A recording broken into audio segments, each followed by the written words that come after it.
سے بہت سے واقعات ہیں. ہم جانتے ہیں عمیر بن امیہ یہ صحابی ہیں. ان کی اپنی سگی بہن تھی جو مسلمان نہ ہوئی تھی. عمیر بن امیہ تو مسلمان ہو گئے تھے, ان کی بہن مسلمان نہ ہوئی تھی, ایمان نہ لائی تھی, ایمان سے وہ محروم تھی. وہ جو ہے اکثر نبی صلی اللہ علیہ وسلم کی کو گالی دیا کرتی تھی.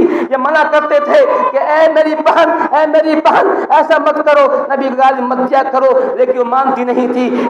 عمیر بن امیہ جو ہے باہر سے آئے, رات وقت آئے, دیکھتے ہیں کہ وہ جو ہے میری بہن میرے نبی کو, میرے پیارے حبیب کو, میری جان میری مان سے زیادہ محبوب جان کو, محبوب چیز کو گالی دے رہی ہے.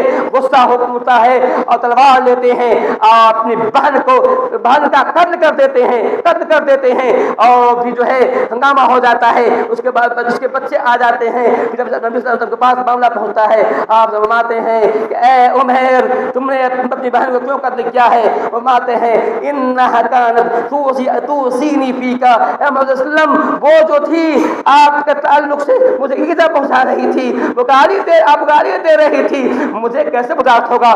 میں آپ کے محبت کرنے والا, آپ پر ایمان لانے والا, آپ کی نبوت کی رسالت گواہی دینے والا, مجھے کیسے برداشت ہوگا کہ میرے سامنے آپ گالی دی جائے؟ مجھے برداشت نہیں ہو رہا تھا. میں نے باہر منع کیا, نہیں مانے جا رہی تھی, آپ کی میں نے تو قتل کر دیا. آپ